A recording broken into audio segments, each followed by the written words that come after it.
Good afternoon, everyone. I am Judel Joy D. Carino from Bachelor of Elementary Education, Class 1. And my report for today is all about definition of spiritual intelligence.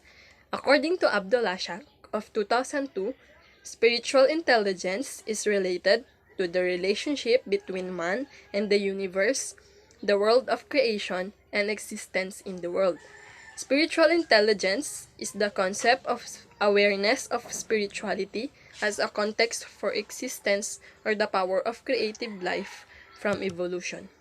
It is the attitude of self-awareness as well as our relationship with God, with each other, and with all creatures. It is the ability to see things more than the individual aspect and the recognition of the relationship with perception, faith, and behavior.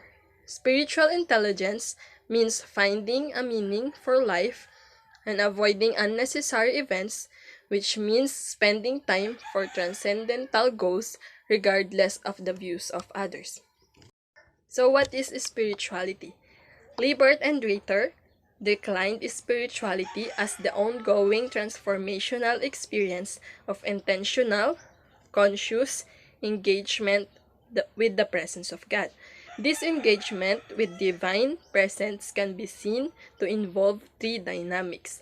First is nurturing or preparing for interaction with the presence of God. Second is the affective human experience of human interactions. And lastly, intentionally responding to that present. Nature of our spiritual life. Henry Nouwen believed that the nature of our spiritual life given consists of life apart in solitude with God or the communion, a life shared in community with God's people, and a life given in ministry to others or the commission. What ties these themes together? What shapes the holistic picture of what the spiritual life is about according to Henry Nouwen is the heart. In his view, the heart is the operational focus of the spiritual life.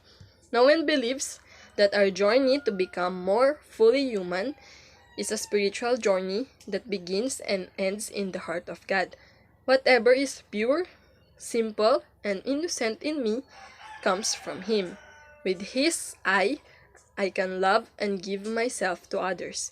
With His eyes, I can see God's face.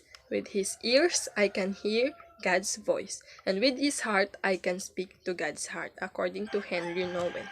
Spirituality is attention to the life of the Spirit in us. Nouwen elevates the privileged place of the heart as the practical outworking of life with God.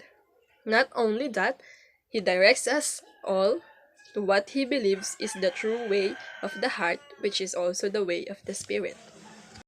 These are the ways of living in the Spirit. First is the prayer. The discipline of daily, faithful communion with the Beloved is the foundation of the spiritual life underneath all we do, say, and create. Prayer represents the true essence of being one with God. Communion is all about being in union with God in prayer.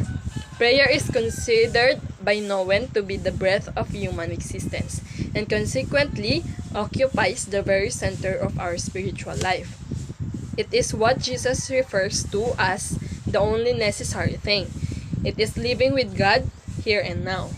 For it is the only in and through prayer that we can become intimately connected with Jesus and find strength to join Him on His way. No one is convinced that when it comes to our spiritual health and well-being, a life lived in connection with Christ should be our first and overriding concern. Prayer summons us to an ever-deepening communion with the one who loves us more than anyone else can. In essence, communing prayer is all about an intimate relationship with the God of love. Number 2 is solitude. Henry Nouwen espouses that communing with God is savored best through by means exclusively within the context of solitude. Our experiential union with God comes alive. Nouwen asserts that the measure of solitude is the measure of our capacity for communion. The more we allow room for solitude in our hectic lives, the more our sense of connectedness with God deepens. Without solitude, it is virtually impossible to live a spiritual life. This is because the practice of solitude centers us in our own hearts and enables us to be securely rooted in personal intimacy with the source of life. As we endeavor to withdraw from our daily occupations, we are deliberately creating space for God as well as for ourselves. Such grounding times in solitudes are we undergird and sustain our spiritual life with God.